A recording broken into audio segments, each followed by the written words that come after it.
Peadar O'Donnell's Socialist Republican Forum is delighted to host an interview with Social Rights Ireland activist Róisín McAleer. The interview has been conducted by Niall Bowen, so sit back and listen to this extremely interesting conversation between two dedicated political activists. Hello, and you're very welcome to this special recorded interview on behalf of the Peadar O'Donnell Socialist Republican Forum with myself, Niall Bowen, and Róisín McAleer. Róisín, how's it going? Thanks very Not so much. bad, no. Thanks very much for taking the time to speak to us today. How's everything going down in Dublin today? Well, it's a bad, wet old day, and we're kind of just saying thank God that the march, the big demo, was yesterday when the weather was good, because it's when the conditions are bad, it makes everything harder. So, Yeah. um, Yeah, well, I mean, we had sort of maybe said that we would do this on Friday, but the storm was playing havoc with my internet connection up here in Tyrone anyway. So we're a couple of days late, but at least we're getting down now to speak here now. First of all, could you just tell us a wee bit about yourself, your organisation, which is Social Rights Ireland, and how you got involved?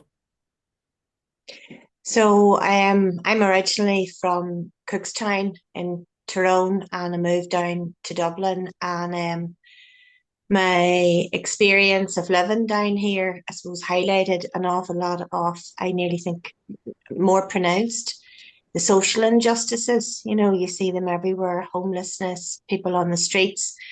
So I definitely think the experience of living down here and the cost of living, and the struggle, personal, highlighted how the wider issues. And I've always been sort of active on the periphery of different groups.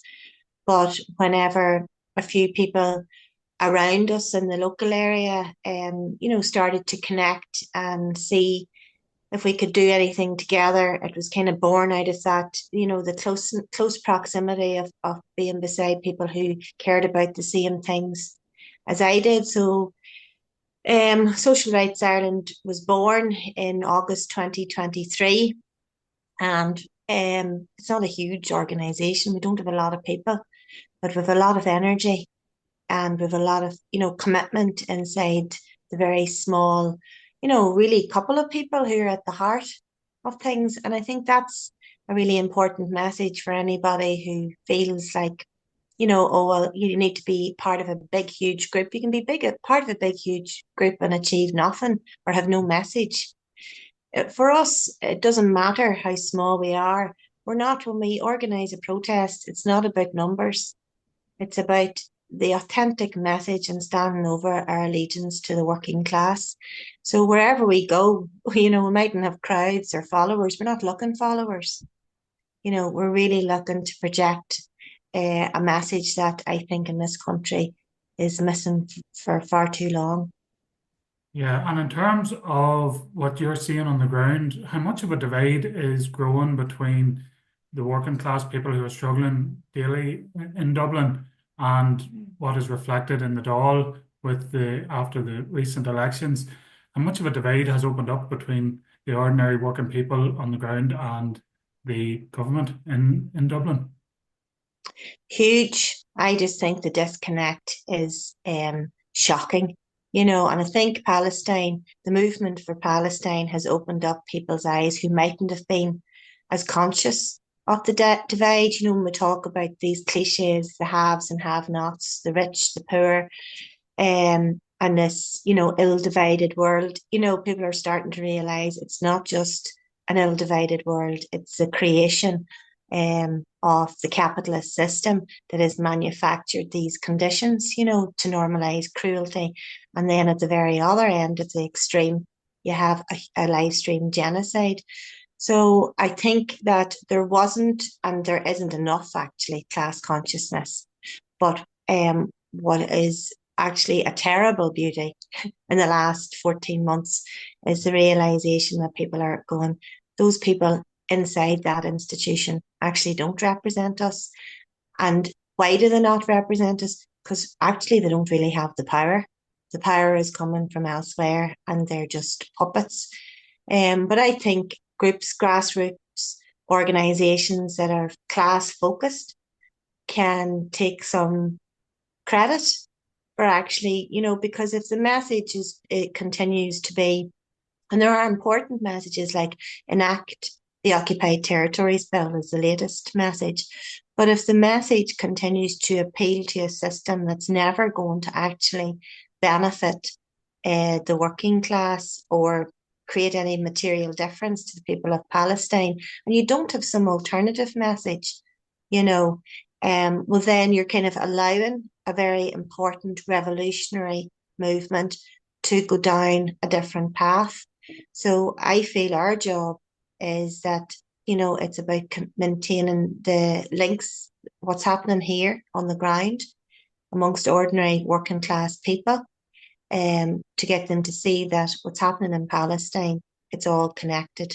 The reason why we have a housing crisis, the reason why we have a healthcare crisis, the reason why we have so much social injustice is because the money is being pumped elsewhere. The money that is being generated is not going back into the services that the working class people need. So there's this culture of privatisation that people might have just kind of insidiously slipped along with the Celtic Tiger. A lot of people benefited from it. So they didn't notice, if there was a few people, more people benefiting from that might have originally come from,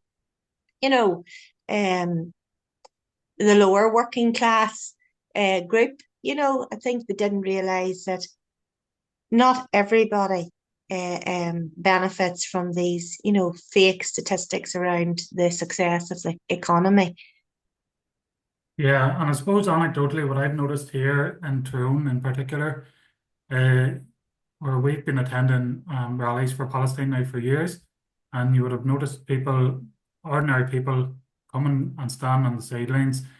But since this latest onslaught from Israel, what we're seeing is those people that were on the sidelines are now more energized, and now they're talking in terms of class consciousness.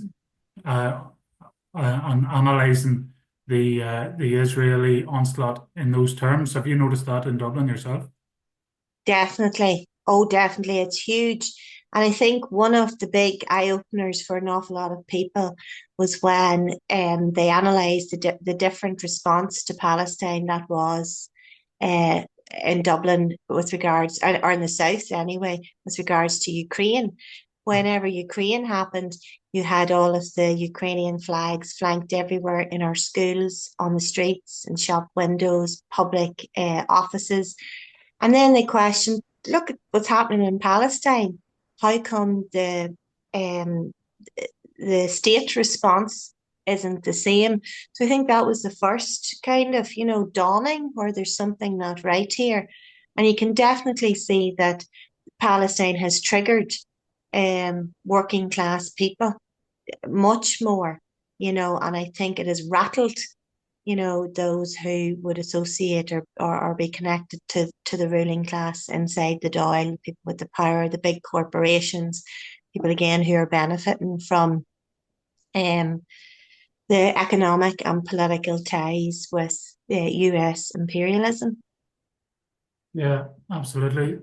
So, do you think the Israeli embassy the recent closure of the Israeli embassy can be attributed to the ongoing street protests within Dublin and in wider Ireland? I do. I think that all credits to there were organisations, there were individuals who went to the Zionist embassy every week. Some went every day.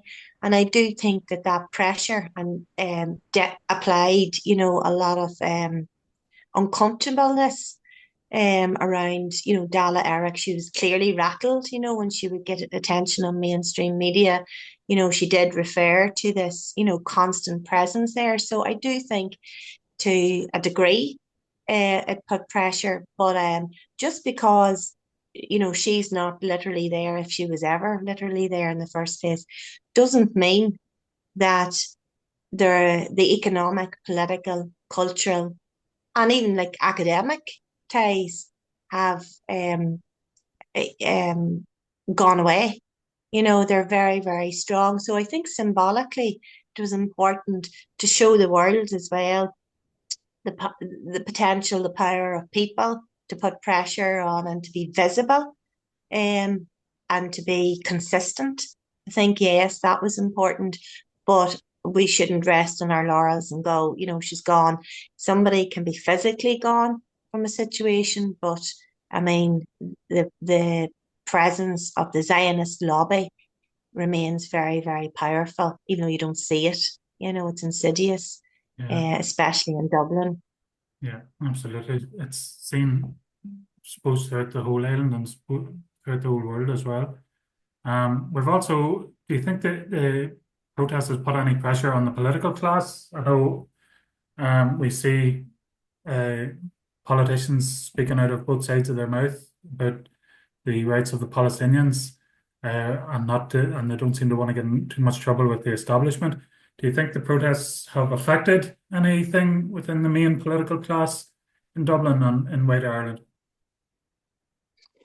The fact that they have continued every single week, whether it's small grassroots organisations, local community solidarity groups, or teachers or healthcare workers who are now organising and mobilising themselves. I think that what has made the difference is that there's been no let-up. So you can criticise and say, well, what is the point in marching from the Garden of Remembrance to the Dáil on a Saturday when the Dáil is closed? I think that's a legitimate question to ask. But if you remember, the national demos are only one part of the daily, day in, day out, marches, protests, demos that are happening all across the country. And that is not a good look, because with the help of social media, we're able to counter mainstream media, and not just counter mainstream media. Mainstream media is ignoring the genocide and ignoring our solidarity. So we have to fill that gap. And, I do believe that there's no point going and standing anywhere outside the US Embassy or outside McDonald's if you don't have a message, and the message can be as simple as having a Palestinian flag, but I think we need to improve our message, because when you even have it on a piece of cardboard and you say what your demand is, be very clear about our demand, then you are able to spread that message across the world on social media, on Instagram, on X, on YouTube. And we're very, very careful about our message. We'd never go anywhere with just a flag. And the message we have has kind of become synonymous with our organisation, Break the Chains of Zionism. I think people now know when they see that, they're going to see one of us behind the big banner. And that is a loaded message. But, without that, it makes people question, even if they don't fully understand straight away, what does that actually mean? At least you're putting an idea into someone's mind. And this is what's missing, I think, from a lot of, grassroots organisers. They've forgotten what their message is. It's not a performance. It's not a carnival. Of course, numbers are matter. But what is your vision for the world? What do you imagine a better world to look like? Just because, there was a ceasefire there called last week. It doesn't end, as we know, from the north with the peace process. Sometimes that's only the beginning of the problem. So it's, the genocide could end, but that doesn't guarantee, it's definitely not the end of genocides and future genocides. So demos are important to an extent, but I think that a lot more could be done to improve how we convey our message at demos and marches and rallies. Absolutely. We're always learning and we're always improving. We can do with strength in numbers. We've seen, obviously, the power of street protests in the past with the protests against the water charges, and how that sort of lit the flame, really, of class consciousness in mainly working class communities. I take it then you're seeing a similar class analysis then among the marchers on these Palestinian rallies? Yes, I think the difference is that people were triggered by the horrific images. So maybe people who wouldn't have necessarily gone out and marched straight away, the injustice probably was a bit more clear. Whereas with the water protests, it was very instantly Irish people from working class areas, and who I think it's slowly, it's not just maybe as radical, but I think the class consciousness is becoming more apparent now as people start to question who's benefiting, who are the real rulers in the world, why are we powerless? Why are we having to do this?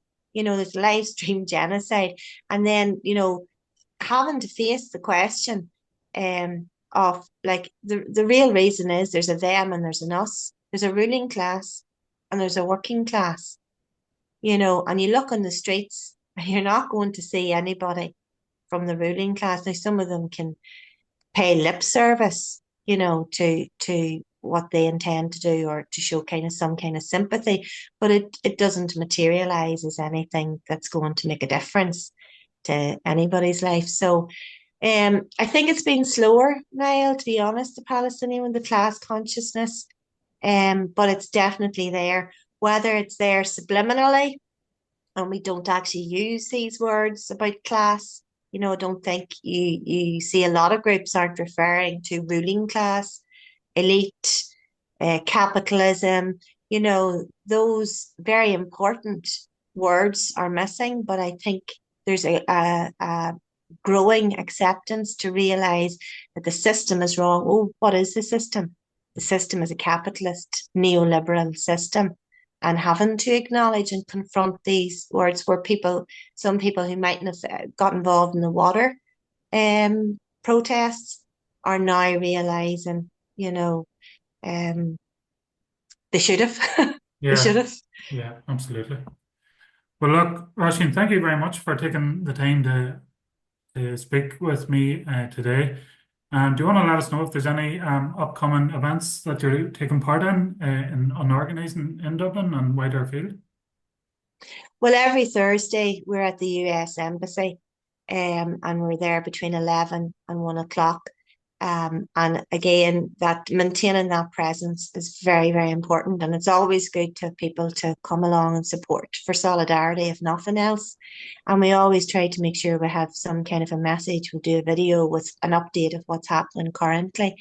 But we'll be outside the GPO, we'll be outside Central Bank, we'll be outside the big significant, I suppose, buildings that represent the ruling class, and the realize not always necessarily the Dáil. And that's why the central bank's very, very important.